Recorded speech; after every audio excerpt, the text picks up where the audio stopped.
नमस्कार, KVP news में आपका स्वागत है। प्रस्तुत हैं आज के मुख्य समाचार। प्रधानमंत्री नरेंद्र मोदी ने कहा कि दुनिया भारत की प्रोडक्शन लिंक इंसेंटिव यानी PLI योजना की सफलता को देख रही है। उन्होंने कहा कि भारत अपने कामकाज के तरीके में लगातार बदलाव कर रहा है और विनिर्माण, निवेश तथा रोजगार को बढ़ावा देने के लिए नई नीतियों पर जोर दिया जा रहा है। PLI योजना के तहत 14 प्रमुख क्षेत्रों में उत्पादन बढ़ाने और घरेलू विनिर्माण को मजबूत करने के प्रयास किए गए हैं।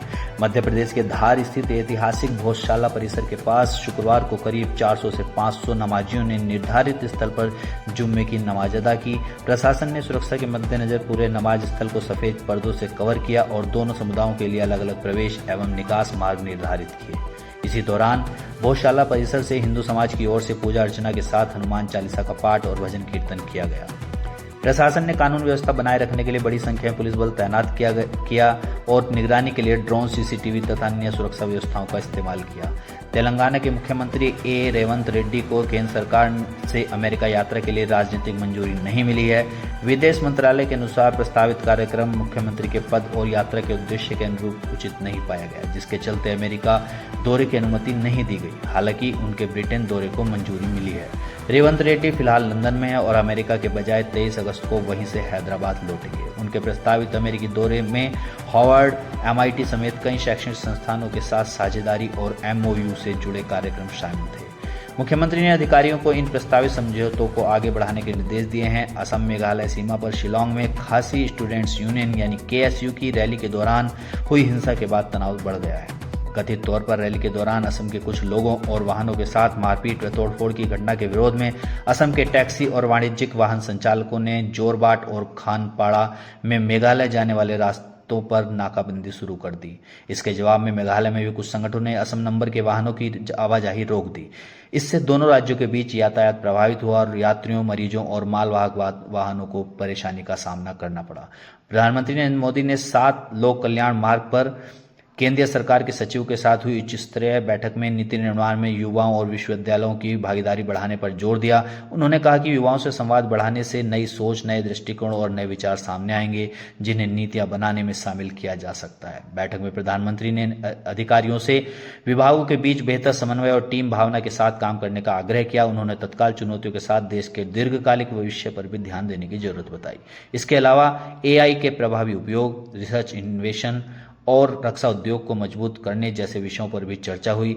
तमिलनाडु विधानसभा में सरकारी कार्यों को लेकर सियासी विवाद खड़ा हो गया। मुख्यमंत्री C. जोसेफ विजय की ओर से सभी 234 विधायकों को सरकारी वाहन उपलब्ध कराने के प्रस्ताव पर विपक्षी DMK ने आपत्ति जताई है।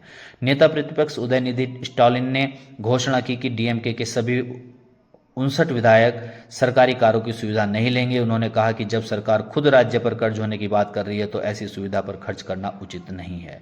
उदयनिधि ने सुझाव दिया कि सरकारी वाहन देने से पहले विधायकों के चुनावी हलफनामे में दर्ज संपत्ति और पहले से मौजूद वाहनों की जांच की जानी चाहिए। हरियाणा से कांग्रेस सांसद दीपेंद्र हुड्डा के 1984 के सिख विरोधी दंगों के दोषी पूर्व सांसद सज्जन कुमार को रोल मॉडल बताए जाने वाले बयान पर पंजाब में विवाद खड़ा हो गया है। सज्जन कुमार का 20 अगस्त को निधन हुआ था। हुड्डा ने उनके निधन को देश के राजनीतिक परिदृश्य के लिए अपूर्णीय क्षति बताया था। इसके बाद सिख दंगा पीड़ितों और विभिन्न राजनीतिक नेताओं ने बयान पर कड़ी आपत्ति जताई। पंजाब कांग्रेस के नेताओं ने भी हुड्डा के बयान से दूरी बनाई है। कांग्रेस सांसद गुरजीत सिंह औजला ने कहा कि सज्जन कुमार को उनके किए की सजा मिली और पार्टी उन लोगों के साथ खड़ी है जिन्होंने हिंसा में जान गंवाई।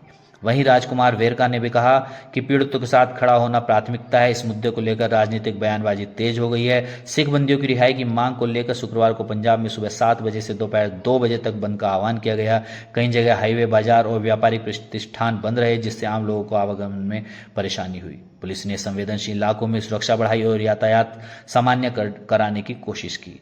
जालंधर में बंद के दौरान रास्ता रोकने को लेकर कार सवार प्रदर्शनकारियों के बीच विवाद हो गया। दोनों पक्षों में बहस और हाथापाई की स्थिति बनी, जिसके बाद मौके पर मौजूद लोगों ने मामला शांत कराया। पंजाब के अलग अलग शहरों में बंद का असर अलग अलग रहा, जबकि अस्पताल और अन्य जरूरी सेवाओं को जारी रखने की बात कही गई।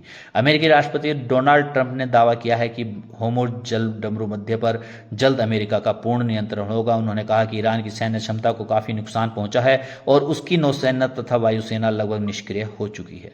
ट्रंप के मुताबिक ईरान के पास अब सीमित संख्या में मिसाइल व ड्रोन ही बचे हैं। हालांकि ईरान ने अमेरिका के इन दावों को खारिज करते हुए होर्मुज़ पर अपने नियंत्रण और रणनीतिक स्थिति को बरकरार रखने की बात कही है। पाकिस्तान के पूर्व प्रधानमंत्री इमरान खान को अस्पताल में मेडिकल जांच के बाद शुक्रवार तड़के वापस अदियाला जेल भेज दिया गया। उन्हें रात में स्वास्थ्य संबंधी जांच के लिए अस्पताल ले जाया गया था। सरकारी अधिकारियों के मुताबिक विशेषज्ञ डॉक्टरों की टीम ने जांच के बाद उन्हें चिकित्सीय रूप से फिट बताया और जेल में रखना सुरक्षित माना। हालांकि इमरान खान के परिवार और उनकी पार्टी पीटीआई ने आरोप लगाया है कि उन्हें सुप्रीम कोर्ट के निर्देश के मुताबिक निजी अस्पताल में उचित चिकित्सा सुविधा नहीं दी गई। पेरू के दक्षिणी एंडीज क्षेत्र में 6.7 तीव्रता का तेज भूकंप आया। अमेरिकी भूगर्भीय सर्वेक्षण यानी यूएसजीएस के अनुसार भूकंप का केंद्र अयाकुचो क्षेत्र के उपाहु आचो शहर से करीब 38 किलोमीटर उत्तर पश्चिम में और लगभग 66.7 किलोमीटर की गहराई में था।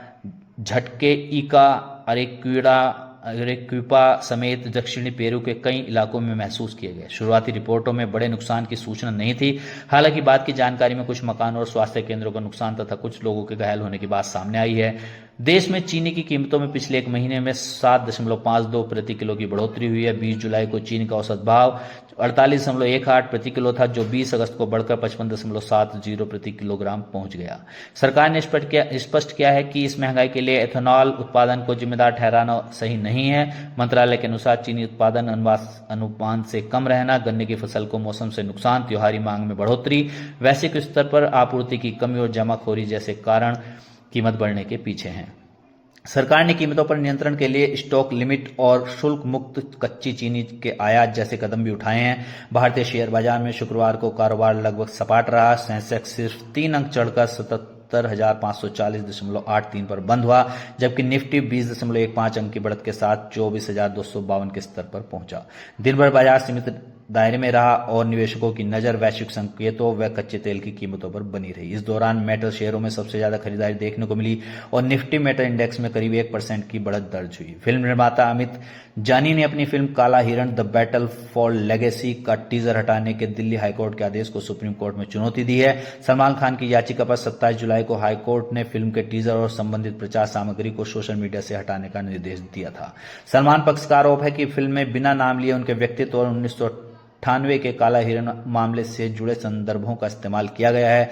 वहीं निर्माता का कहना है कि टीजर में सलमान खान का सीधे तौर पर नाम नहीं लिखा गया और हाईकोर्ट में उन्हें अपना पक्ष रखने के लिए पर्याप्त समय नहीं मिला। अब मामला सुप्रीम कोर्ट पहुंचने से विवाद पर आगे की कानूनी कार्रवाई वहीं तय होगी। त्रिशा जोली और गायत्री गोपीचंद की भारतीय जोड़ी ने बैडमिंटन वर्ल्ड चैंपियन 2026 के महिला डबल्स सेमीफाइनल में पहुंचकर भारत का पदक पक्का कर दिया है। क्वार्टर फाइनल में भारतीय जोड़ी ने चीन की चौथी वरीयता प्राप्त जिया यी फैन और झांग शू जियान को 16-21, 21-15, 21-13 से हराया। इस जीत के साथ महिला डबल्स में भारत ने 15 साल बाद वर्ल्ड चैंपियनशिप पदक सुनिश्चित किया है। वहीं पुरुष डबल्स में सात्विक साईराज रंकी रेड्डी और चिराग शेट्टी को चीन की लियांग वेई कैंग और वांग चांग की जोड़ी ने 18-21, 9-21 से हराकर टूर्नामेंट से बाहर कर दिया।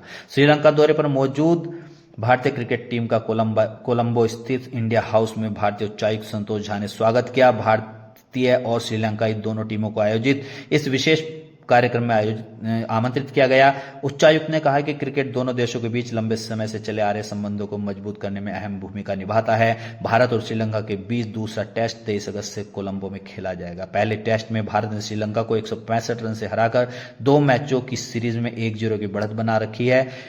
हरिद्वार के लक्सर विधानसभा क्षेत्र के पूर्व भाजपा विधायक संजय गुप्ता का एक बयान सोशल मीडिया पर वायरल हो रहा है। जन्मदिन समारोह के दौरान उन्होंने अपने कार्यकाल में कराए गए पेयजल संबंधी विकास कार्यों का जिक्र करते हुए कहा कि उनके प्रयासों से क्षेत्र में लोगों को स्वच्छ पानी उपलब्ध कराया गया। इसी दौरान उन्होंने टिप्पणी की कि मेरा पानी पीकर वोट नहीं दिया तो पेट में कीड़े पड़ेंगे। बयान सामने आने के बाद राजनीतिक हलकों में चर्चा तेज हो गई और इसे लेकर आपत्तियां भी जताई जा रही हैं। रिपोर्ट के मुताबिक कार्यक्रम में पूर्व कैबिनेट मंत्री स्वामी यतीश्वरानंद और अखाड़ा परिषद के अध्यक्ष श्री महंत रविंद्रपुरी समेत कई भाजपा नेता और समर्थक मौजूद थे। और अंत में मौसम। देश के कई हिस्सों में मानसून सक्रिय रहने की संभावना है। उत्तर भारत के राज्यों खासकर उत्तराखंड, उत्तर प्रदेश, हिमाचल प्रदेश, पंजाब और दिल्ली के कई इलाकों में बारिश और गरज चमक हो सकती है। कुछ स्थानों पर भारी बारिश की भी संभावना है। लोगों को मौसम विभाग की स्थानीय चेतावनियों पर नजर रखने और तेज बारिश के दौरान अनावश्यक यात्रा से बचने की अपील की गई है। इसी के साथ केपी न्यूज से आज के समाचार समाप्त हुए। नमस्कार।